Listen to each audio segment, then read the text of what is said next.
Welcome to Build to Scale e-commerce show by Atkins Agency, and today we'll be interviewing Magnus Jern.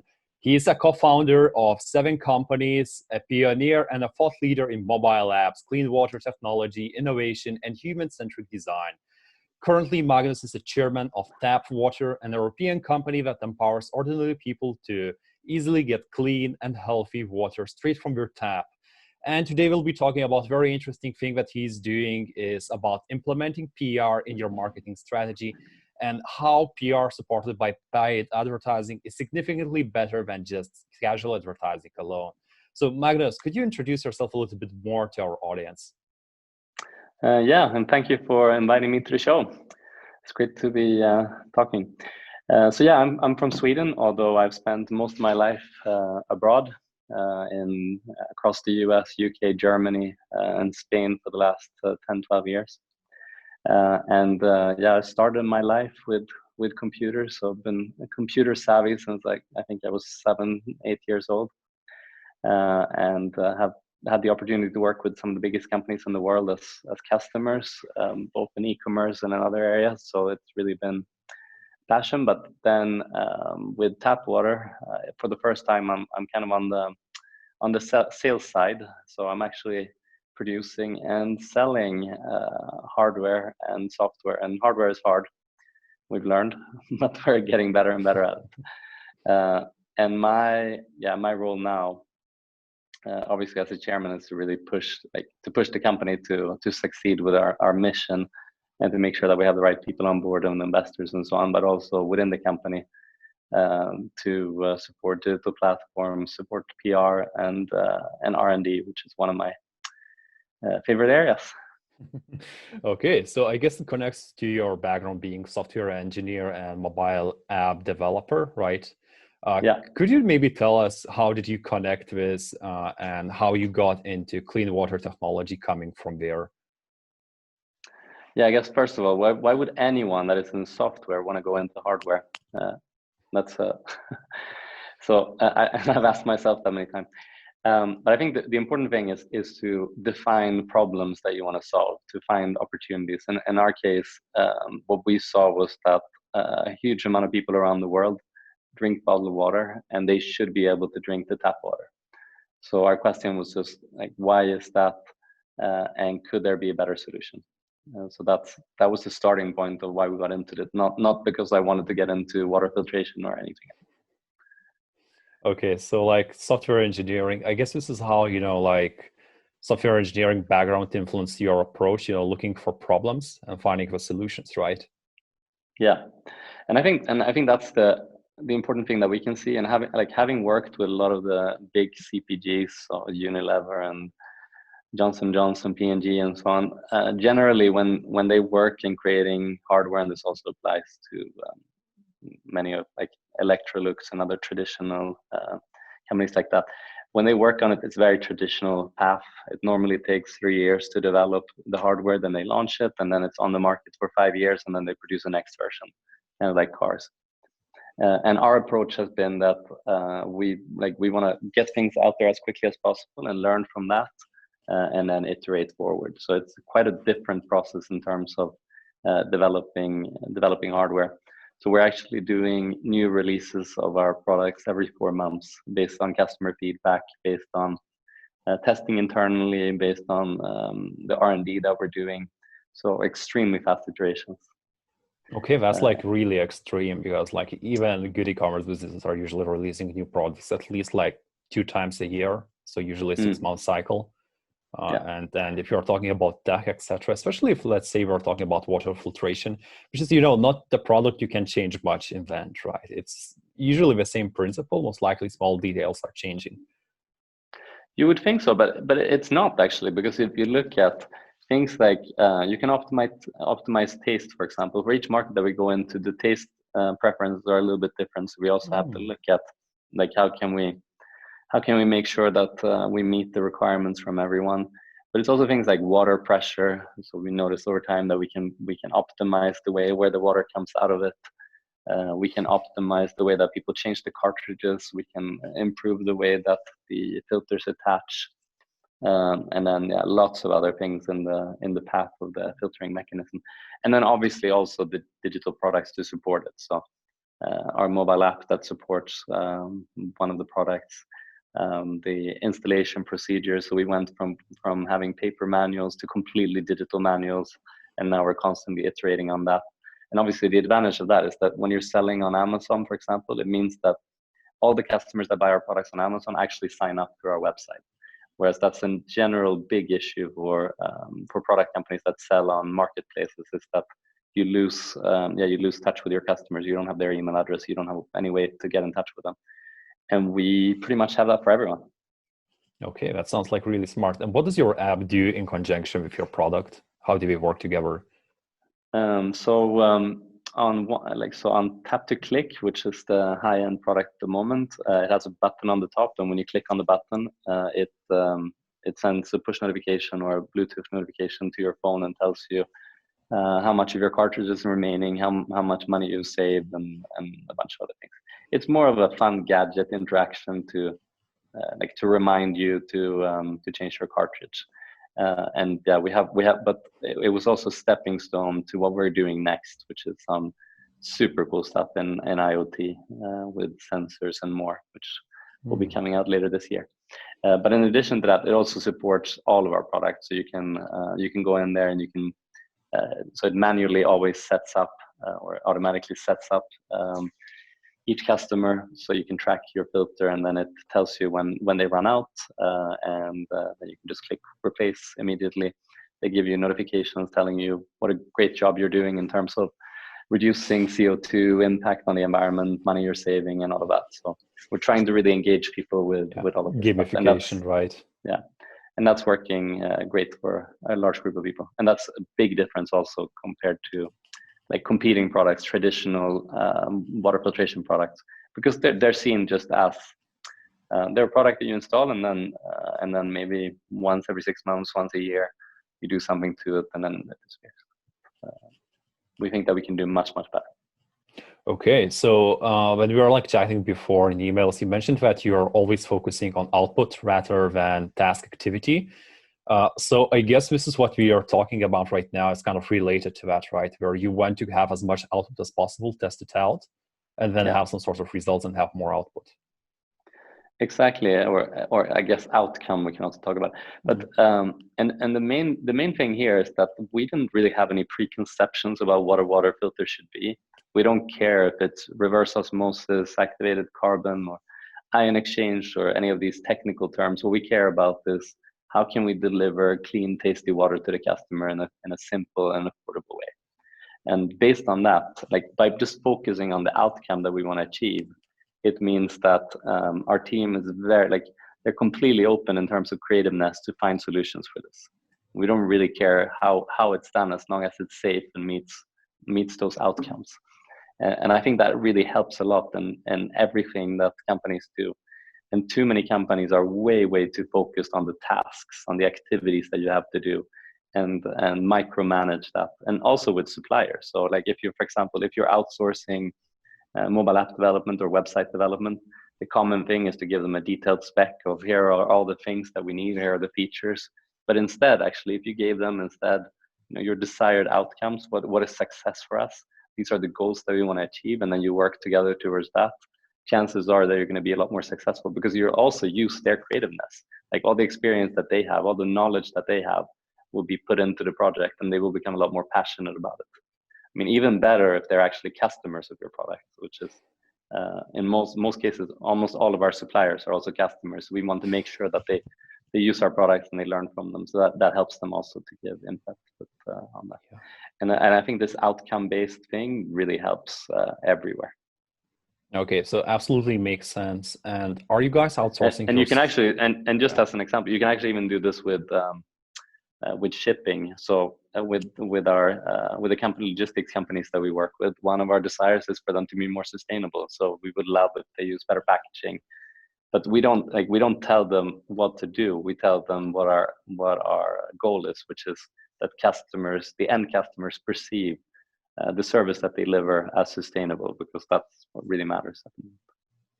Yeah, it seems like, out of really good leadership book or something, because this is kind of approach that you're taking with an agency too. In a way, Mm, you're hiring people smart enough to have their own creativity and to be able to put in input and create a solution. And we are just mm, setting a goal, right? Whatever it's like a quarterly goal or something. And, mm. afterwards, we are helping them to project, and them to plan out their own strategy to reach it. This is basically empowering the people. It seems like what you're doing, guys, here is very similar and very smart, because this is how we're Yeah, also like noticing significantly better results in output level. yeah. I can't remember the offers now, but the offers of Lean UX and Sense and Respond, those are great books on these topics. Like probably Okay. among the better ones. Yeah. Lean, I Uh, think it's more about manufacturing process, right? If I'm connecting uh, the dots. no, No? it's actually very focused on not.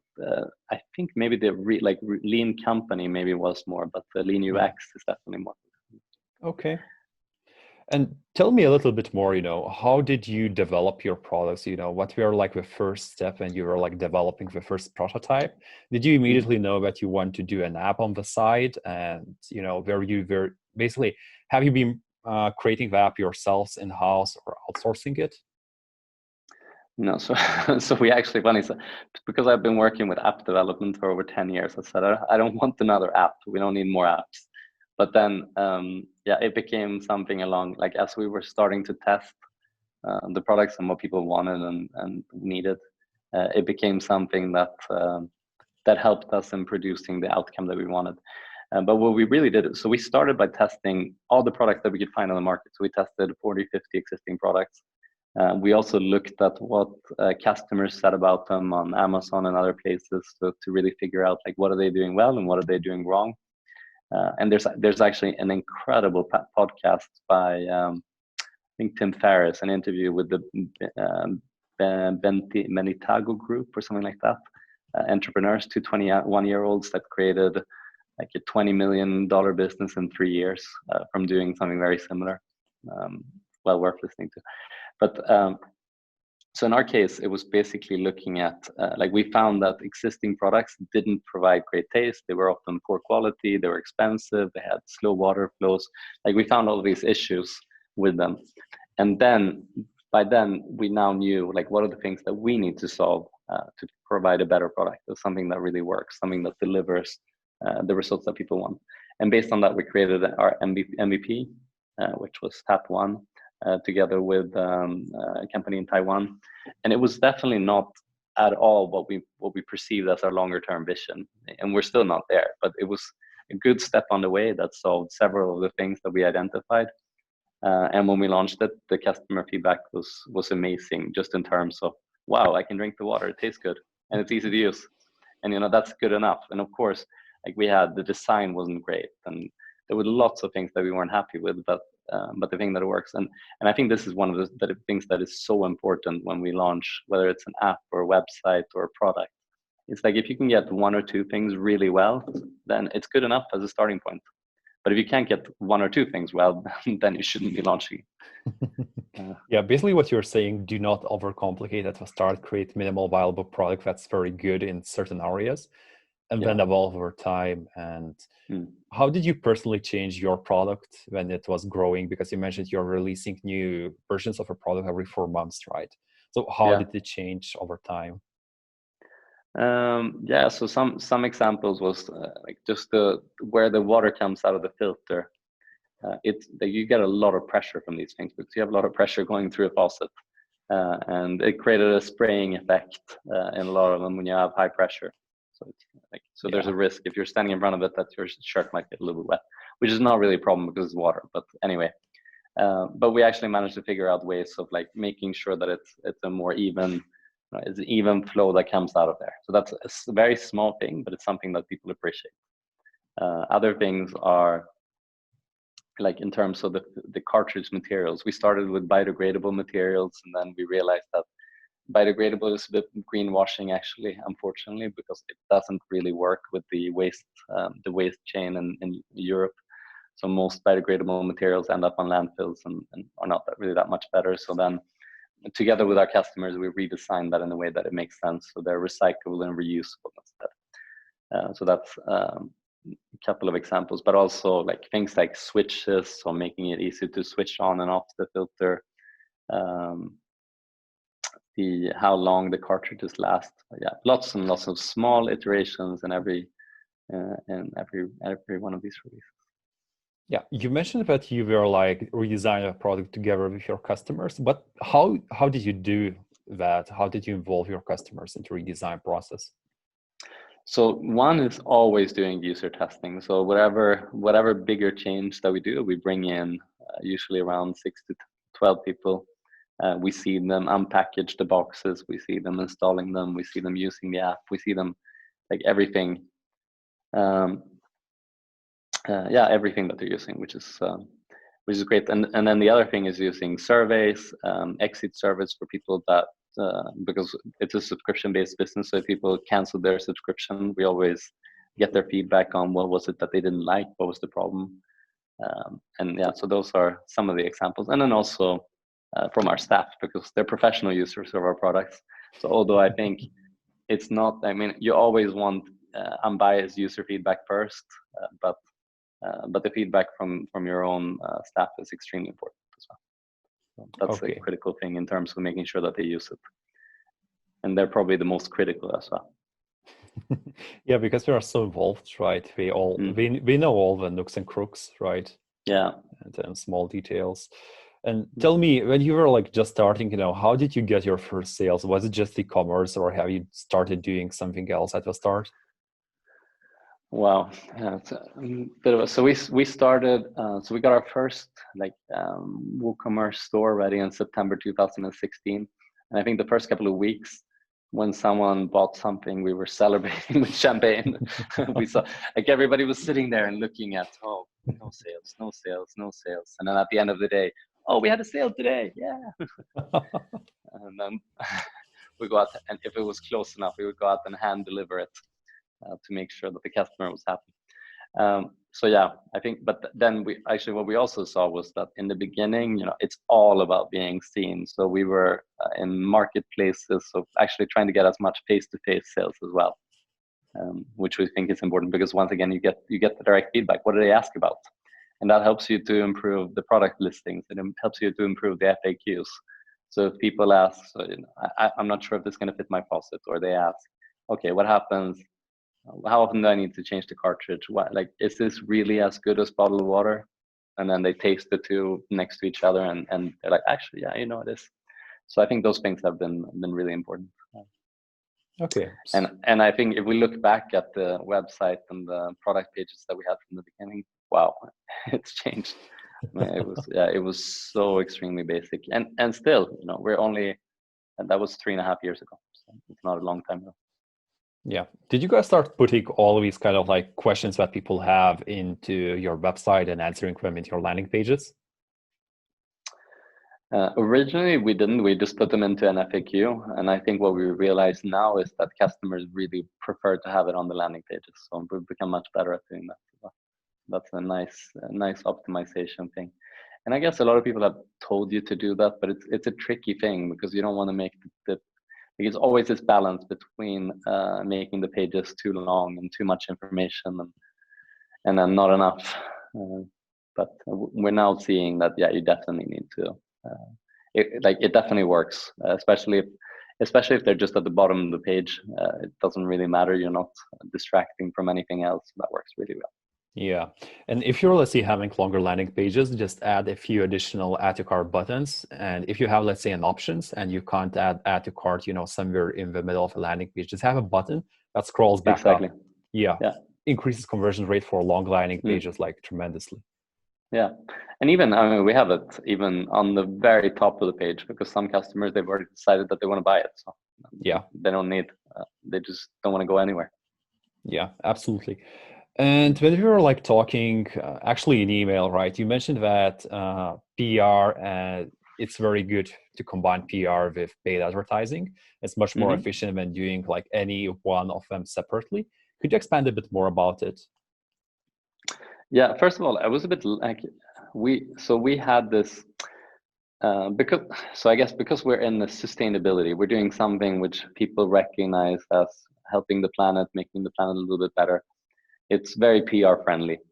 And I have seen from my previous business of app development, PR was super important, like even in B2B. So it was like being seen out there, getting like whenever there was a question about apps, BBC or Reuters would call me up and ask about it. Or Apple launched a new, in the beginning, when they launched a new phone, they would actually call me and said, as an app developer, what are new cool stuff? And the way that you can get that precision is by constantly providing new insightful stuff to them and interesting stuff to the media. So we kind of knew that worked. At the same time, it's something that it requires a lot of, like, it's perceived to require a lot of work and a lot of focus. So we weren't entirely sure like how much PR advertising mix we would do. But then I was lucky enough to get introduced to one of the founders of Sonos, the audio company that makes all of these amazing speakers for your home. And he said, if there's one thing that I would have changed in terms of how we launched our business and how we acted the first 5 years, he said, I would have spent almost all of our money on PR and very little money on advertising. And so, which was a curious thing for me. And he said, the reason is that there was so much waste in advertising because people didn't know about the product. Whereas if a audio magazine or anyone that spoke about it, anybody that raved about the product, that had tested it, then the upside from that was just so much greater than the advertising that they could pay for. Then over time, as you scale up, you have to put money in advertising. So it's not like one substitutes for the other, unless maybe you're Tesla, which is a bit of a unique case. But so generally you have to do that. So in our case, it was about defining one thing that we could talk about every month from the start of the launch, which could be it could be like that we did research in Spain or in Barcelona about how people drank tap water, who drank it, what were the concerns about bottled water and all of that. And the research that we did actually became kind of the most cited research about bottled water consumption in Spain for 3 years. So it's still being used by the press because that's the only one that really exists. So we found something where the information didn't exist out there. So that's a great example of something which requires a little bit more investment, but it's really long term. And that's the cool thing about PR as well, is that a lot of it is long term. It's not something that you just put out there, you see the ad, but it's actually out there for years, and it helps you with SEO and other things as well. Other things were obviously like product launches, improvements to the product that we received in like funding for the company, that we received an EU grant to do this and that. So it's a mix of different things. And one of the other critical things is this, which we've also learned over time, is that the quality of the content you produce, especially imagery and videos, is super important. Because if you create great photos, then the press, like the media, will just post them as they are, because they match. It matches their image as a magazine. So that helps. So investing in that helps a huge amount as well. And then, so once, and this is the next thing, is that once you're getting the PR, then you can actually use it in your advertising. And suddenly, if a major news outlet talks about how great your product is and compares reviews, if you put that in an ad, the results of that ad, the performance of that ad is going to be so much better than your own content. Yeah, so I think that's the next thing, is like really how you amplify and use that PR. So the PR actually becomes advertising. And this is the same thing with influencer marketing. Like if you just spend money on influencers on Instagram and other places promoting and talking about your product, yeah, it's going to get you like a temporary, it goes like this for 3 days when they talk about it, and then it's gone. Whereas if you continue to use that influencer feedback input, what they said in your ads, then it will continue to drive sales potentially for months. Yeah, there are like quite a bit of strategies to do that, and we are playing around ourselves, driving traffic to the, let's say, press articles. Another thing what we are doing is using influencers, what you mentioned, but we are using it a bit differently. We are using actual influencer account to retarget people who have visited our store. Let's say people came to our store. We have like 10, 15 influencers, right? Yeah. And people get bombarded from messages from all these influencers. And it seems like your product is everywhere for them suddenly. You become like superstar. Yeah. Exactly. Cool. How would you, let's say, implement PR as part of your marketing strategy? Let's say, how would you allocate the budget, or what would be, your few steps how to implement it into part of a marketing? Yeah, so it's definitely something that would change over time. So I guess like now in retrospect, my advice would probably be that in the first year, probably 50% of your budget goes to PR and 50% of your resources, and then the other 50% to performance advertising. And then that will clearly shift over time depending on how big your, like the size of your team and so many other factors. So it's difficult to say. But I think as a starting point, I think that's a really good mix. I mean, Sonos still claims that, I think they still say that like the ROI of PR versus advertising is like 10x so far. But, okay. But there's a limit to it, and that's the point. Is that you can scale it up to a certain amount, but at some point you can't scale it anymore because media is not going to write about your product every day. So it just doesn't work. Yeah. And let's say, how do you measure your PR campaign results to know whether you're moving to the right direction or not with your PR campaigns, especially if you're like allocating 50% of your budget? Yeah. For like a smaller e-commerce store, that could be actually pretty significant. Yeah, it's hard because you can't. But actually, I think it's hard as well with performance-based marketing. It's a bit of a.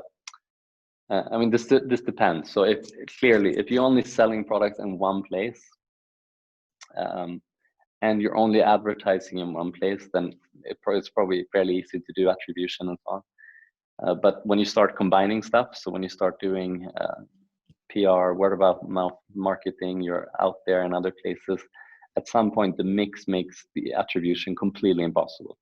The only thing you can see is that actually that you have an upwards trend. And you can see peaks in traffic to your website, which don't always translate into direct sales. So yeah, it's I think attribution is just so hard, and I think it's okay that it's hard and that it's not direct, as long as you can see that long-term path, that things are going up and the things that you're testing are improving. But of course, if you want to look at the exact things that PR measures, normally the key measurement that they have is impressions. So it's potential impressions. So if you do, if you're in a particular magazine or online, say if they just say how many visitors that media has per day, per month, and then what the potential eyeballs that you could have achieved and reached through that. And then on top of that, maybe there's like sometimes you can do referral tracking, and then sometimes you can even get to the conversions. It's something that I personally have kind of. We're always we're going back and pushing for it, and maybe every 3 months or so we do a more detailed funnel analysis and attribution analysis. But on the day-to-day, I think we just leave it up to the individuals and the team that are working on it, and had to have a sense that as long as things are going up, we're good. Makes sense. And let's say, do you have like PR person in a house or a whole team, or do you just outsource it to some agency or something? Yeah, so you can't outsource PR completely. It's completely impossible, because then they will be disconnected. Typically, the thing is you need to have the creative, the ideas, the content needs to be created in-house. So everything that kind of is the soul of your business. Whereas the PR agency can help you give feedback on what journalists like, what the outlets are interested in right now, the timings and all of that, and then do the distribution of it and the introductions and the contacts. I think that's the balance that is best. And there was a lot of thoughts before that this would change in terms of that PR would become more automated, that we wouldn't need the PR agencies anymore at all. But we can still see that journalists and media, they prefer these personal relationships, and that's what the PR agencies are really, really good at, and also knowing what they want and getting that message right on an individual basis. So I think that combination, it's very difficult to do the outreach in-house. Like, you need to be a big company, or you need to be a brand that everybody knows, and therefore they're always going to write about it. Makes sense. And how do you think, let's say, PR have evolved over this like 4 years that you are in the market with this product? Maybe So certain yeah, channels changed. yeah, it hasn't actually. I expected a much bigger change. Because I've been working in PR for a long time, but I don't see an enormous change. Maybe some of the automation. If you're just looking for SEO backlinks, then there's a lot more tools out there now that you can use. But then the value of those backlinks is kind of questionable. It's probably just it's a count. It's not like they're going to give you great page or domain authority, but they will look good because you will have more links. And I guess early on that helps a lot, but over time it's all about the value of each one of those links that you get, and then the automated PR doesn't work that well. And that's obviously is another tricky thing, which is that most of them, especially the paper outlets or traditional media, you just don't get that. You don't get backlinks actually. Yeah. So that's not something that you can measure.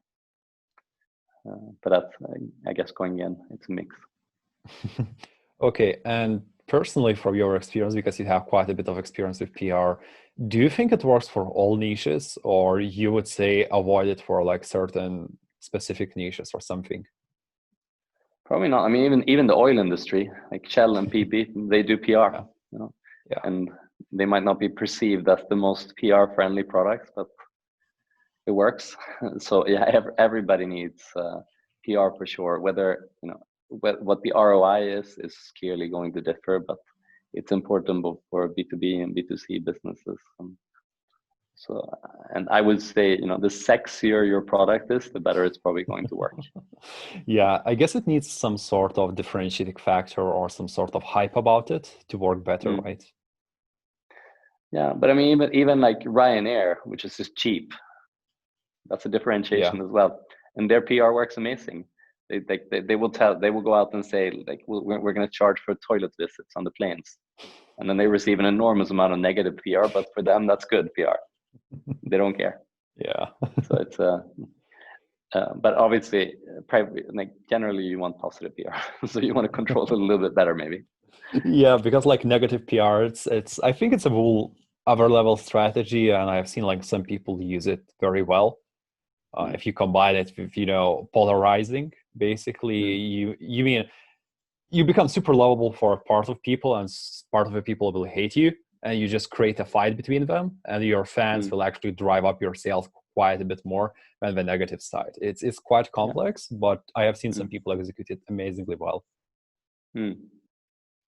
Cool. So right now, what I'm seeing, like a lot of our group members, etc., what we are doing is we are trying to bootstrap our businesses. Usually what we do, we launch like, some sort of product, invest like 15, 20K, just get, the first stock in-house. And afterwards, we try to scale and start with Facebook ads. And usually what we do is we are very reliant on a good ROI there. And we always want to see like 2-3 ROAS and make profit from that. And usually we do not have like a huge budget, especially like 50% of our budget to drop into PR strategy. If you would be in their shoes, right, and you would have to bootstrap a business from zero and make money as the business is scaling, how would you do it? Or maybe combine it with PR? What type of allocation strategy you would use? Yeah, I mean, clearly, the cost of PR depends so much per market as well. So, and that's a challenge as well with PR, is that you typically need a local market. You need a PR agency for each market that you're launching in, so which doesn't make it very scalable. But like the prices start at probably around 2,000 euros per month for markets in Europe. So for the agency, which so that's, I guess, the proportion of that, if that's a lot or a little, depends on how much money you're spending on advertising. And this is an interesting thing as well, because when you talk to Google and Facebook, their advertising teams, they're always going to be like, you have to spend 50,000 euros, otherwise you're not going to get any significant data at all if something works. So you need a minimum of 1,000 purchases for your pixel to work and for optimization to start working. There's so many like guides there that you have to spend a ton of money to make things work. And generally, I mean, my perception has been that they're typically wrong, and they're actually not very helpful at all. Their teams, in the end, they're only measured on their ad sales. They're not measured on the success of their customers, which is a huge issue. Yeah. So even though they position it as we're providing free startup advice and free startup consulting, but what they actually do is selling their own services. So I think I find it to be a bit of a bad business. And I think the other, yeah. But and in the beginning, you just need to experiment a lot. And it probably is like, it's true, if Facebook doesn't work at all for you, then, and if your target audience is, actually, it probably doesn't, like if Facebook doesn't work for a B2C business, then probably nothing will work. I mean, that's the sad fact. Like for a lot of businesses, they go from channel to channel, they test lots of different stuff, they move on and move on and move on. And eventually they realize that actually the product is not good enough, or it's not marketable. Like you just can't sell it online. Yeah. And what I wanted to say, about the Facebook reps, like, never trust them. It's not that we just, focused on you spending more, but to be frank, we do not have a good enough background to give you advices that we are giving. Basically, somebody on top tells them, a list of things to say to you. And, and another idea is, if they are advising everybody to do the same thing, how you will be different? How will you get competitive edge in Facebook advertising? No way. We do have small accounts, and you certainly do not need to be spending like $50K a month or something, to get valid data. Sometimes, like, you can see general trend from $2,000-$3,000 spent. And we do have accounts that we are spending, $55K a day per day, on advertising. And it works completely different from what usually Facebook tells you to do. So just don't trust it, and think your own way. And yeah, just in general, think, because like these teams are usually not the best. And another question I had, and this is kind of like really related to that, in your experience, are there like any pitfalls to avoid in marketing, starting a business, or starting doing PR, some sort of tricks to avoid? I mean, I get, like, one thing is, it's a little bit related to what you're talking about now as well. I've seen some startups that completely outsource marketing to start with, and that to me just doesn't work. Like, you have to work, if when you work with an agency, you really need to make sure that you're working closely together as a partnership. And that's everything from ad creation to looking at the numbers to looking at the funnels and so on. You just can't outsource it completely. Over time, you probably can. Like, as you go bigger, as you've proven that it works, so as you see that, and it's more about scaling, then you can do it, and then you can focus on the things that you feel that you're best at. But in the beginning, there's just no easy way out of that. So I think that, and I've seen a lot of businesses trying to do it, especially for new markets. So they want to launch in the US, or they want to launch in Germany, and then they get an agency for that local market, and then 6 months later they pull out because it didn't work. And whose fault is that? Just the market. This is how things go, and this is why we always advise, people, if you're like not making at least 50K a month in sales, like regular sales and proven advertising channels, don't go to agencies. Simply don't. Like, learn the basics yourself. It will be enough. You will save money, and you will have understanding in the future. If you're like working in partnership with agency, you will know if you're doing a good job, or they're just diddling around with your money. Yeah, that's exactly. Yeah. Any other pitfalls to avoid in, let's say, PR game?